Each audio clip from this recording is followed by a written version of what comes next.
Okay, so welcome to a very final lecture in this this class. So today there will be very little new material. I just remembered that I forgot to say a few things at the security lecture last week, so I'll just finish up with the 2 slides there. And then we will go into talk a little bit about the exam, the rules about that, and then a very incomplete summary of the course, and then whatever questions you have, we can try to somehow improvise answers to that. And then we finish up by talking a little bit, okay, what is next when it comes to master programs. But let me first of all do this. So what happened now? We need to do that. We need to do this, and okay, so we talked about security last week, and then let's see now. Here we go. Just a second.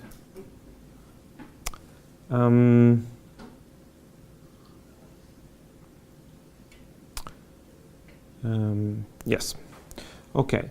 So what we talked about is that there are a number of security goals. And one is secrecy or confidentiality.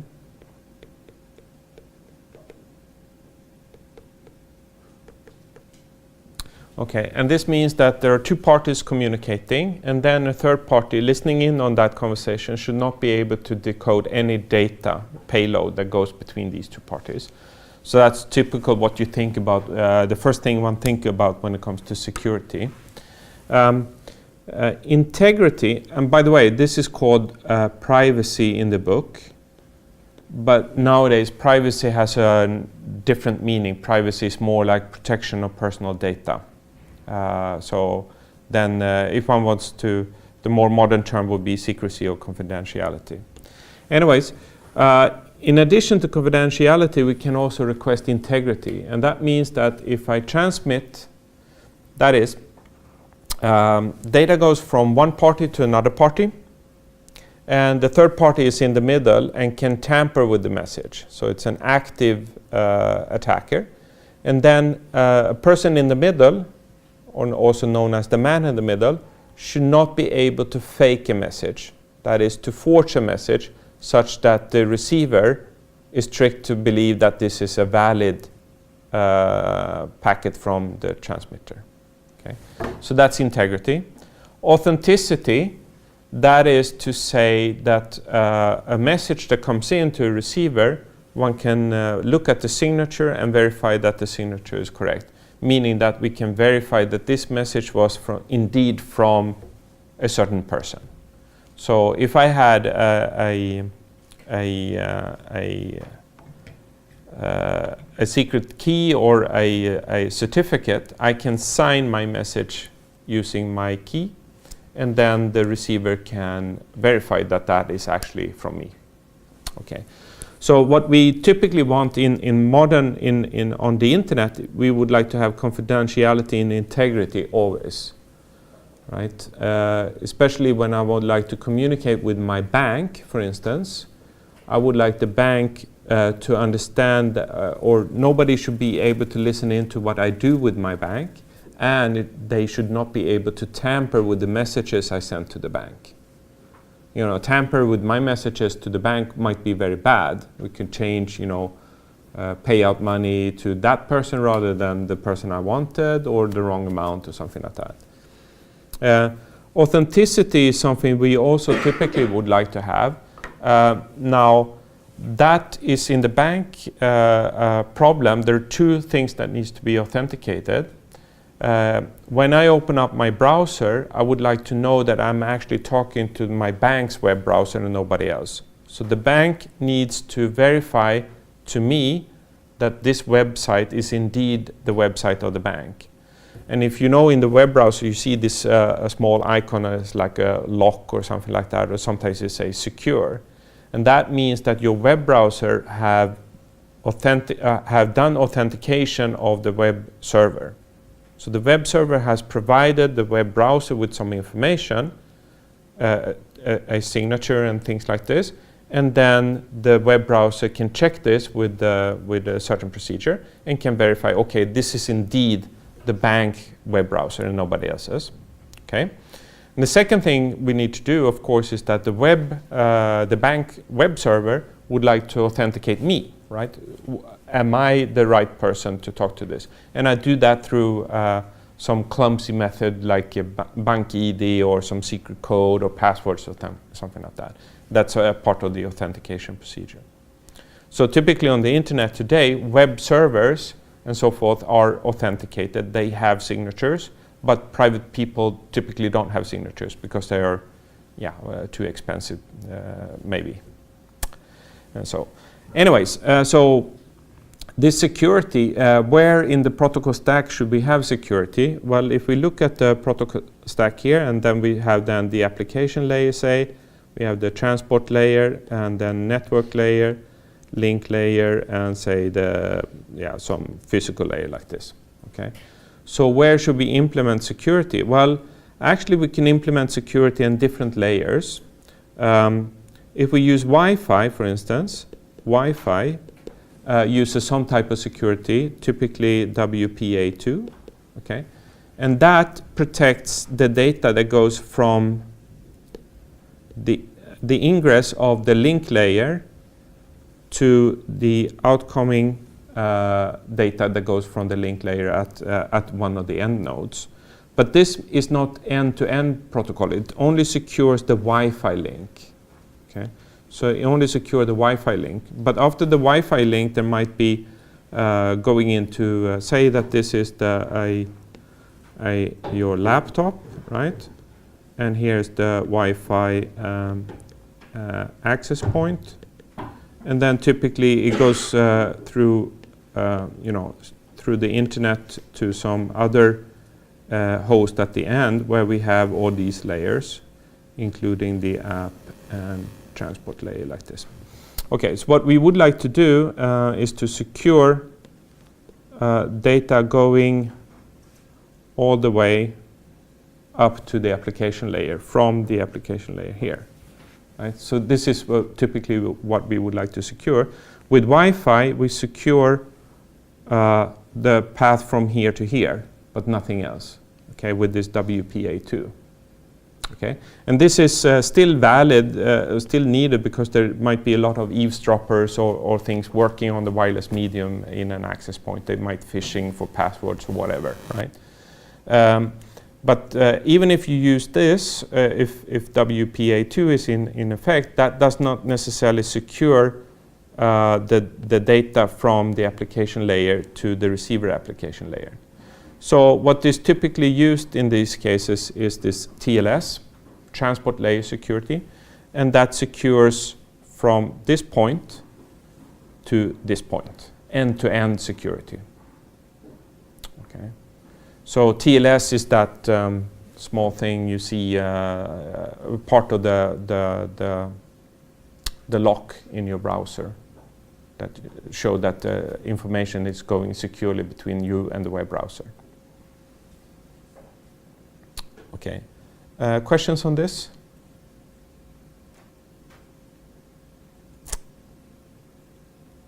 No? Okay. Then, oops, no, I did not want to do that. I wanted to do this. And go back to today's lecture. Actually, there's one more thing I wanted to say here.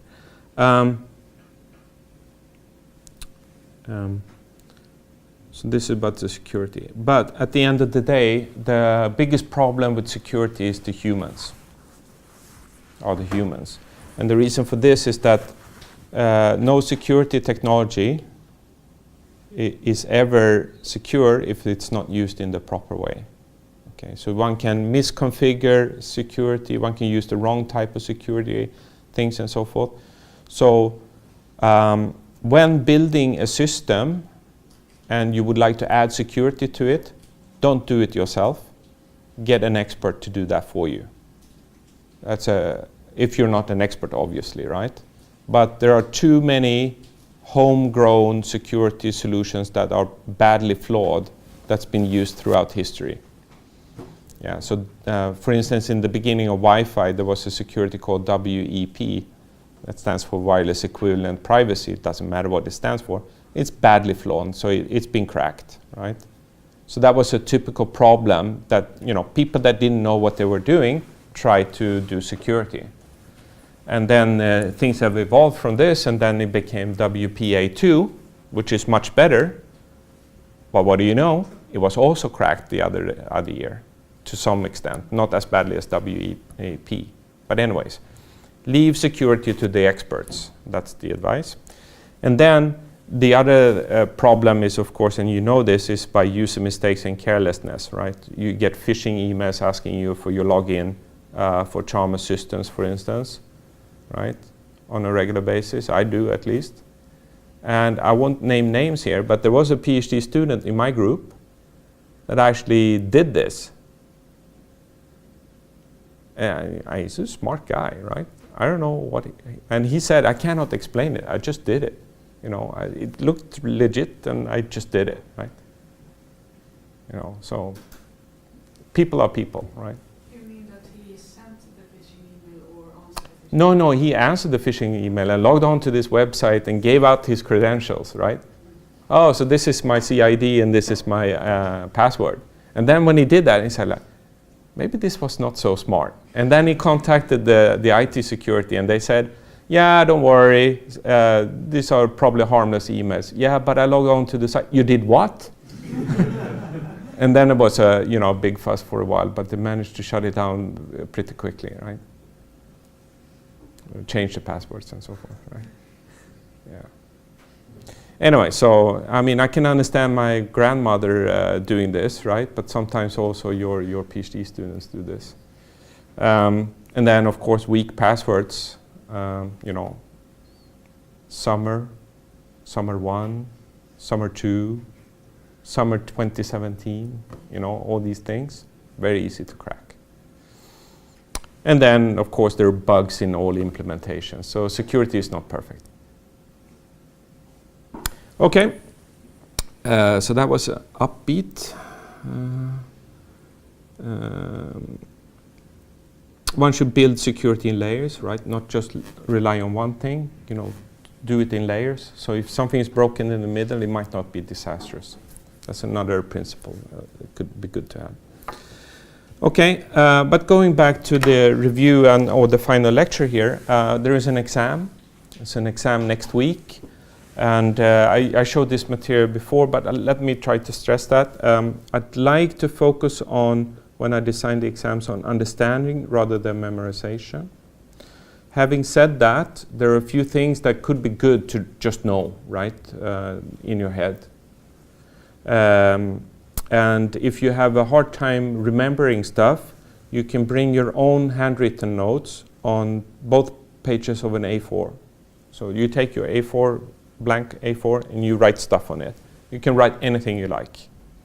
But you have to write it yourself, and you cannot just print out computer text or something like that, so you can write in micro text or something like that. It has to be handwritten.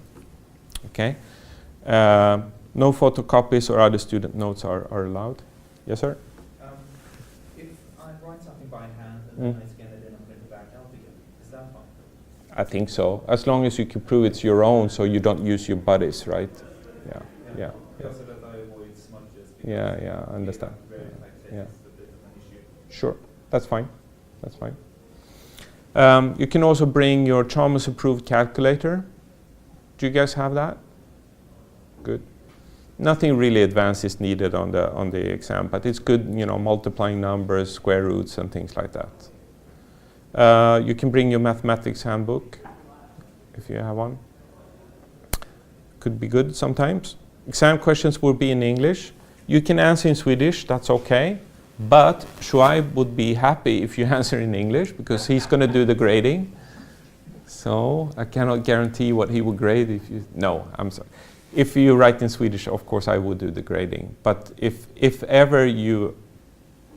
I can ask you to do this in English, I would be very grateful. 4 problems, maximum 48 points. Passing score on the exam is 20. You need to have 20 to pass the exam. You need to pass the exam to pass the course. So this is the minimum one can have, even though one could have, lots of points in the projects and so forth. Grades, it's like this. So the project exam needs to be passed. Okay, so the projects, I think everyone is clear now. Yeah, so that should be okay. Then the exam is the final hurdle here. And then the final grade depends on a final score, which is the sum of all the scores. The project scores, both for oral, written, presentation, everything there. And then from the exam, and then from the quizzes. And if one add everything together, one get 100. So that should be the maximum score. And so if 80 above is a 5, and these are the limits otherwise. Questions? No? Okay. So when I design the exam, the written exam, I have this in front of me, the learning outcomes, to make sure that I ask things which are related to the learning outcomes and that there is a reasonable spread over this. Of course, one single exam cannot possibly cover all possible aspects of the course. You know this. Yeah, right. So, but over a period of exams, I should touch on all of these issues. Yeah, so I won't repeat them. They are what they are, and of course, they are not completely, exactly, super concrete on what you need to learn, but at least it's a little bit of a hint for what to study. Course questionnaire. Super important for us. Okay, so whatever is good in this course is mainly partly due to old students giving feedback to this works, this does not work. Could we do it this way or that way instead? Right. So the questionnaire is very, very important to us. So it's so important that students that submit the questionnaire within a certain deadline will receive 2 bonus points. But let me stress, it's only for the exam next week. It cannot be saved until, the June or August or whatever. Does those 2 points count towards 20 deposits? Exactly. So that means the threshold goes down to 18. 10% gain. Yeah. So this means that study now when you have the course fresh, and that is the best thing to do, right? Rather than to, okay, let me do this in August or whenever the re-exams are. Okay, so this is a little bit of a bonus towards that. So again, only for this exam, cannot be saved for re-exams. So how are we going to do this? Well, I've been told, I think the questionnaire starts approximately March 19, you will get an email like you regularly do, and then it closes probably around March 31st or something like this. Okay, now since I want to know who's going to get the bonus points way before March 31st, because we need to report the results and so forth, you will have another deadline for this in order to receive the points. Okay, I will spell this out in minute detail in an email that I sent to you. Okay. And one complication this year is that the web questionnaire system used to be like this, that after a certain date I could request a list of who has answered. Not what they have answered, but who has answered. This functionality is now gone from the system, which means that I need another way to figure out whether you have answered the questionnaire or not. So what we would do, me and Shoaib, we will work something out in ping pong, where you go into ping pong and then you certify på heder och samvete that you have filled out the questionnaire, and then you will get your points. Okay, there might be something else we request from you also.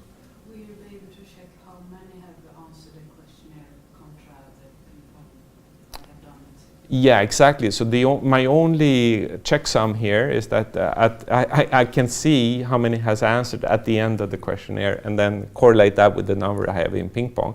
And if it differs, then I would randomly select somebody to get 0 points. No, I won't do that. I won't do that. No. So I'll trust you guys, right? So, I mean, we're both on the same team here, I think. Okay. All right, so I will spell out the details in an email a little bit later.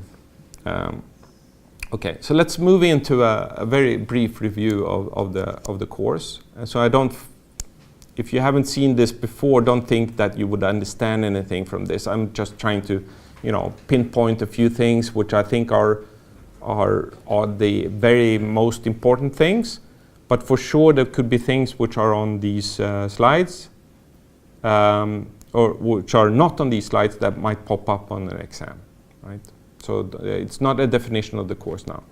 So how do I know what's going to be on the exam? Well, look at the exercise problems, look at the lecture slides, there's some support videos, recommended reading in the book. These are your sources for definition of the course. Okay. And then I'll try to leave some time for open questions a little bit at the end. And then we can just, if you have something that is bugging you right now, we can talk about that. Okay, so a lot is centered around this OSI model, a little bit of understanding of this, that different layers have different purposes and different solutions. So the OSI model with its 7 ones, which is actually like 5, and what these are responsible for. That's one learning outcome. Okay, so there might be a question, so what is the main purpose of the transport layer? And then you should say something about that. Should be able to say something about that. This is a good plot to try to figure out, to organize this in your brain. To understand the concept of a layer and a protocol that lives in that layer, and how the layer virtually exchange these protocol data units in order to do its job. So this is the virtual communication, while the physical communication goes up and down in the protocol stack until we hit the physical layer where it actually goes over to the other side. So you should know what is a PDU, what is a SDU. You should know that the n+1 PDU is an n-SDDU. You should know a little bit about encapsulation. Okay, that we take the service data unit from above, we put on our own header and possibly a trailer, and that's our PDU. Service access points, entities, things like that. Okay, so this is a good thing to learn. In the OSI reference model, there are end-to-end protocols, and there are protocols which are not end-to-end, but rather hop-by-hop protocols, perhaps we should call them. End-to-end protocols is where the protocol entity inside the transport layer is communicating, that is sending PDUs to its corresponding entity at the other end. And these are the end devices here. And the intermediate devices here, when data go back and forth here, then it's the network layers that communicate with each other, the data link layers and the physical layers. Okay. So the network layer here talks to the network layer here, which talks to the network layer here, which talks to the network layer here. So there might be some indirect information flow, but that is consistent of many hops together, right? While the transport layer here does not talk to any transport layer at any intermediate node. It only talks to the transport layer here. Okay. These are known as hosts. These are known as routers, whatever, right? But not hosts. This is the network. These are the edge devices, end nodes, hosts. Yep. Encapsulation, briefly touched on that. So the application program is using the application layer services. So this might be your web browser or web server, whatever. It has some data that needs to go from say the web browser to the web server, a request for a page or something like that, and that request is then in this data here. When it goes down to the application layer, then there is a application layer adds on its header, and that is the thing that which is transmitted between the application layers. The transport layer gets the application data plus the application header, and then puts on its own header, and so forth. So we go add headers as we go down, and typically at the data link layer there is also a trailer or something at the end for implementation purposes. And then everything is bits on the physical layer. And then when we if we go down here, we get more and more bits, and then we transmit that over, and then as we go up in the stack here, we peel off the headers as we go up. Okay. The internet model and OSI model. This is a theoretical model, well thought out, clean interfaces and so forth. It's not used, but it's a thought model on how to do. The internet model is what is used heavily. It's not so clean. It breaks some rules here and there in comparison to the OSI model, but it's also very practical. It's what's used, right? There is not a clean translation between the layers in the OSI and the internet models. It's a little bit different. So the lower layers in the OSI model, the physical layer, is part of the network interface layer in the internet model. Data link is part of this, and parts of 3 is also in the network interface. Okay. You need to know a little bit of protocols, typical protocols here in the internet model. What are those? For instance, well, there is a bunch of application protocols. You don't need to know all application protocols. Don't get me wrong here, but you should be able to give a few examples, right? So if I ask you on the exam, could you please give me a protocol which resides in the application layer? You should say DNS or HTTP or something like that. And if I ask for a transport protocol, you have 2 to choose from, TCP or UDP. If it's in the internet one, it's super simple, right? It's only one, IP. Then becomes more problematic in the network interface layer. Here we have a bunch of network interfaces, Wi-Fi, Ethernet, cellular, whatever. You should know a little bit about the service that TCP and UDP is providing. TCP is a reliable, connection-oriented stream service. UDP is best effort, connectionless datagram service. So basically, this is a glorified version of IP, just sending packets and hope for the best. Yeah, that's what it does. Right? While TCP is much more careful. Right? Make sure that things come in the right order, error-free, things like that. Slower, faster, more expensive, cheaper. Yeah. Okay, efficiency. One way to measure efficiency of a protocol is to measure the ratio between the data rate it provides up to the data rate it receives from below. So if I want to measure the efficiency of this layer, I know what data rate I get from below, and I know what data rate that I provide up. And the ratio between these two tells me how efficient I am. Okay? I cannot provide up more data rate than I get from below. Right? But I can hope to not waste too much of the data rate I get from below. So what is effective rate or throughput? Well, for layer n, okay, so this is for layer n. Layer n provides a service by transporting service data units. Okay, so this is the data we get from above. So if I can measure the time it takes to transmit such a service data unit, I can divide the number of bits in the service data unit with the time it takes to deliver it, and that is the effective data rate the layer above me perceives. Right? It gives me some bits, and then after a while these bits arrive at the receiver. So the number of bits divided with the time it takes to transmit those bits is the effective rate that the layer above me perceives. Okay. Now, since the layer n service data unit is the same as the layer n plus 1 PDU, one can do the calculation like this also. It doesn't matter. And then the efficiency is this. We just take the ratio of the two effective rates, the one that we provide up and the one which is provided from us below. Okay. And this is always less or equal to 1. Right? It cannot be more.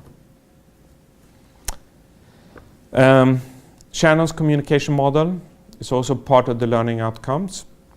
And this is not so cleanly positioned in a protocol stack. So this has to do mainly with the physical layer, although parts of the source encoder is actually placed in the application layer in modern designs. But if we forget about the source everything to the right here basically specifies a physical layer thing. Okay, so what happens here is that the source generates some bits. Maybe this is a text file.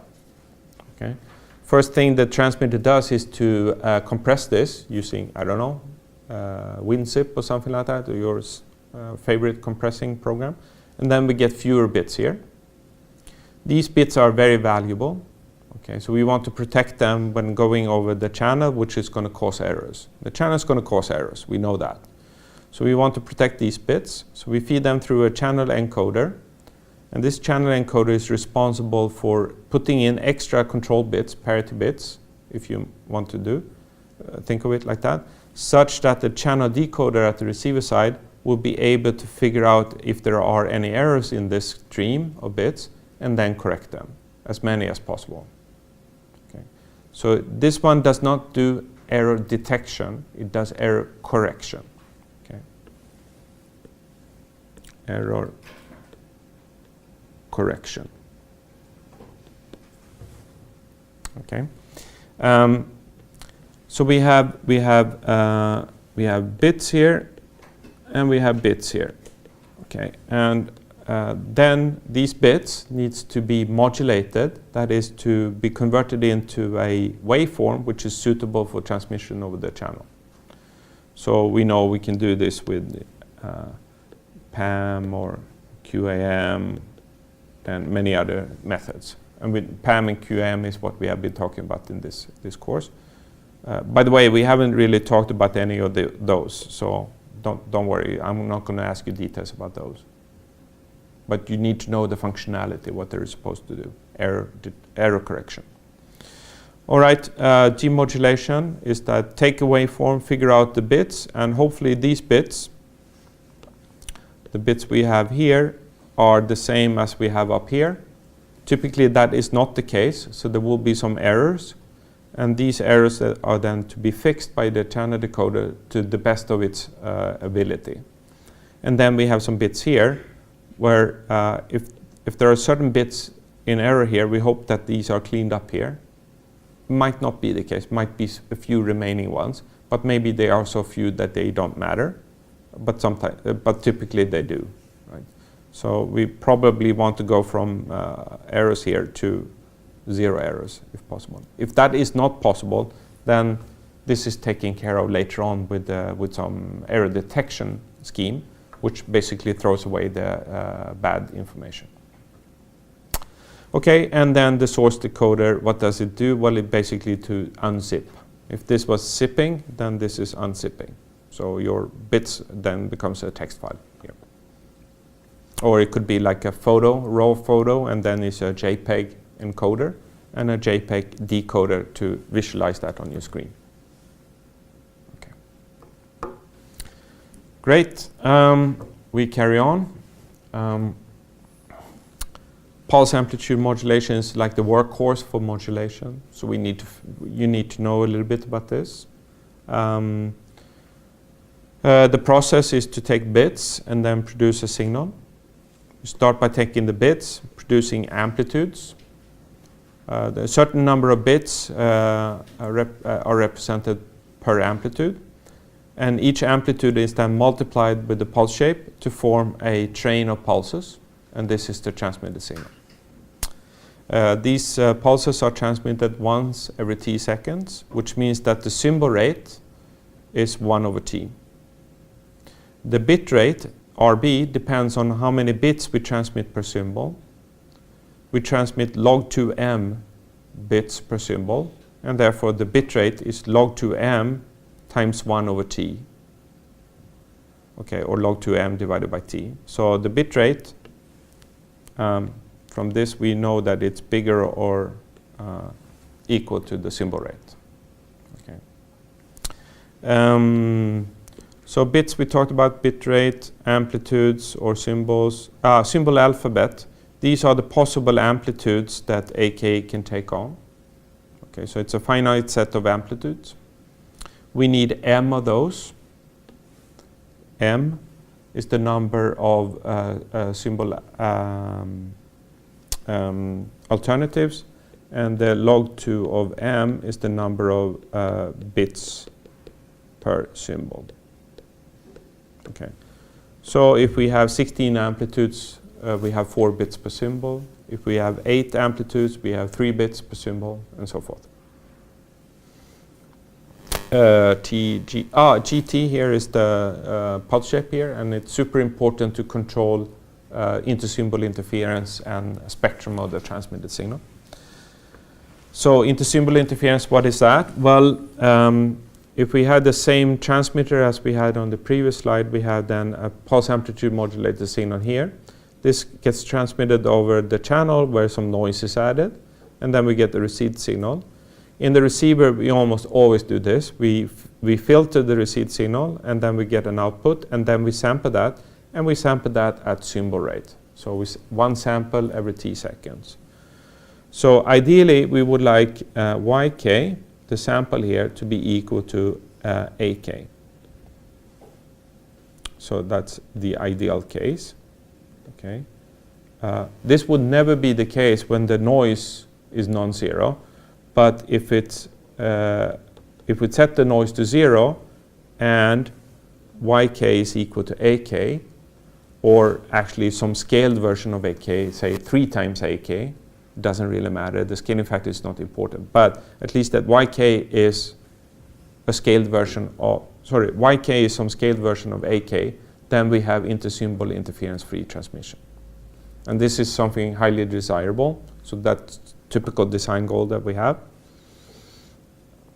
Now it turns out our ability to do that, what is that? Well, what we can design is the transmitter pulse and the frequency response, the impulse response of the receiver filter.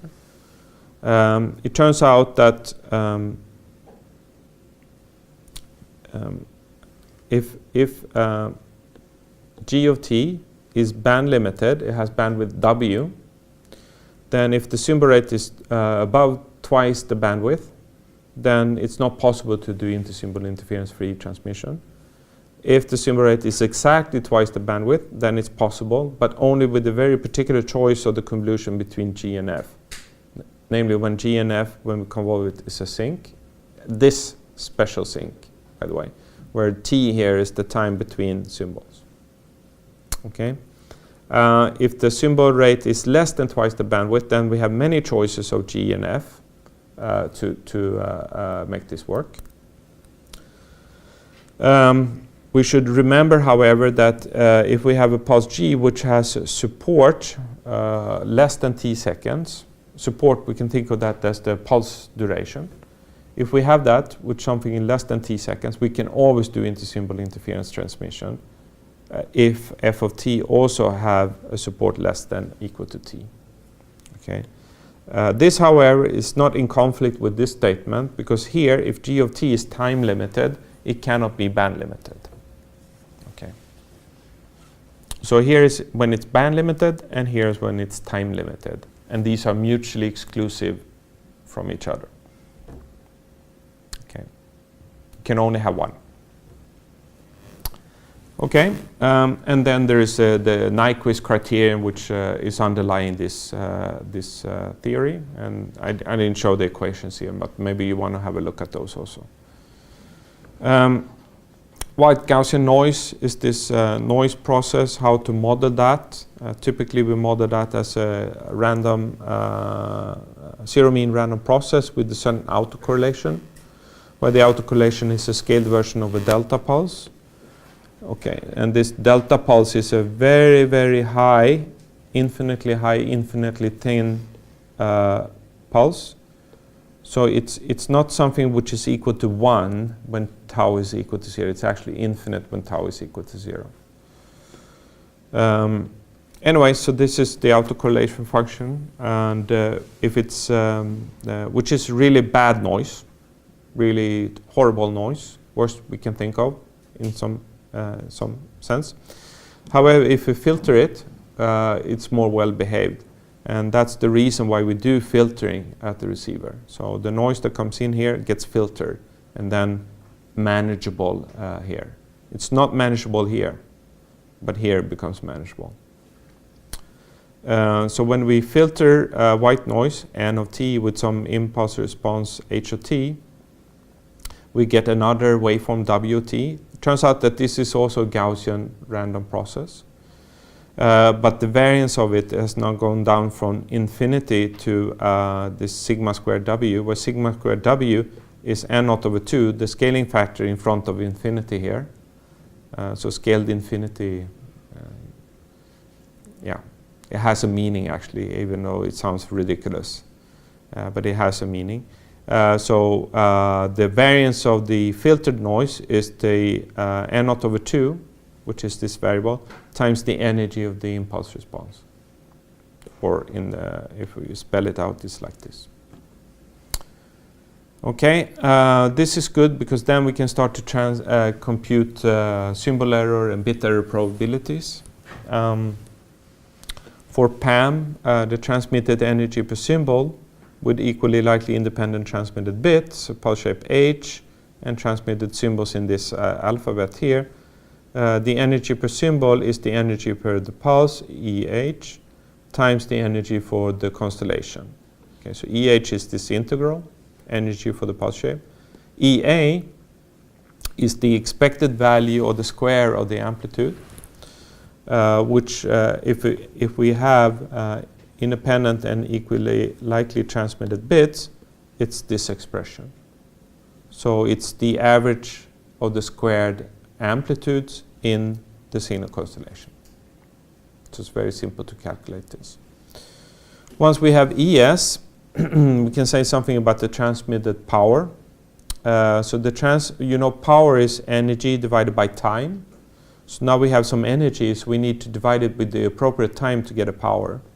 And the appropriate time here is to think like this, that ES is the energy we transmit every t seconds.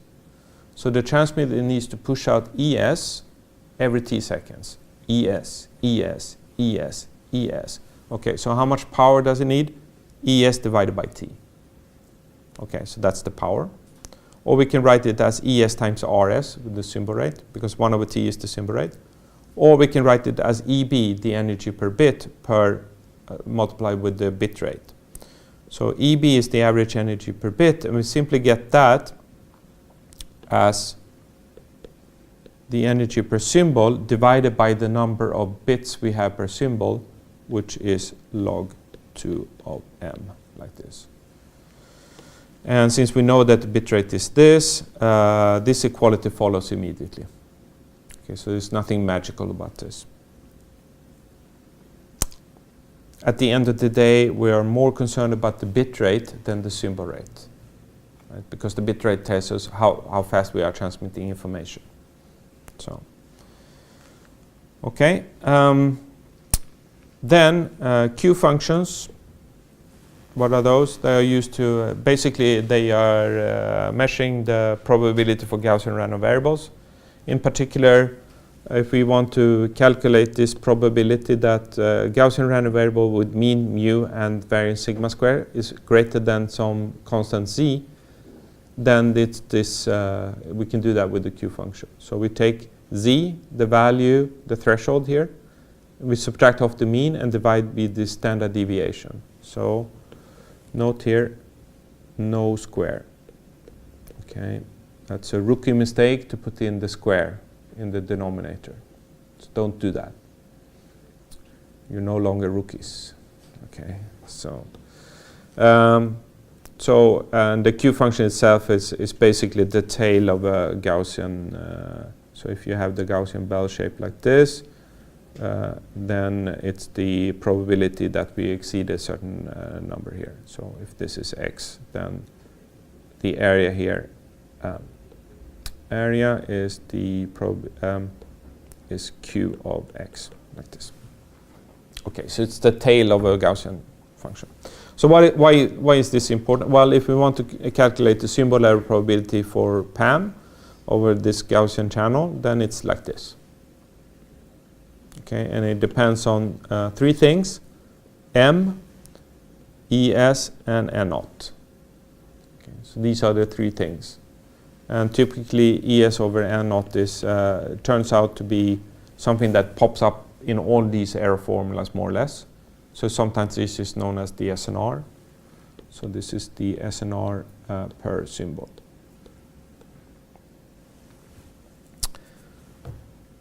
Okay. QAM is basically PAM. PAM in one direction and PAM in the other direction at the same time. So it's two-dimensional PAM, if you like, or two parallel PAM. So we can have, say, MI amplitudes in one direction, MQ in another, and then we get a QAM which has M equals MI times MQ alternatives. And then the symbol error probability for that turns out to be this. It's a little bit more complicated expression, but still it's the same things. It's ES over N naught here. There's M encoded in MI and MQ. But otherwise it's basically the same as for PAM. For high SNR, that is when the ES over N naught is large, then the Q function is small. You see, the argument of these Q functions is the same. So if this is a small number, what can we say about this? If Q is small, what is Q squared? Even smaller. Smaller, right? So forget about it, right? So that's a good thing to know at high SNR. You just need to keep one term. Simplifies things. Yeah. High SNR and gray-coded symbols. Gray-coded means that if we have a constellation where we have a number of signal points here, they need to have bit patterns associated with it. So suppose we have 1, 1 here. Then when going from this to a neighbor, we only want to shift one of the bits. Okay, so we can have,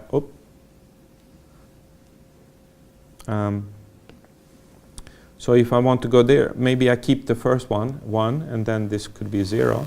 If I go down here, I also want to change only 1. So then I change the first one and keep the last one, 0, 1.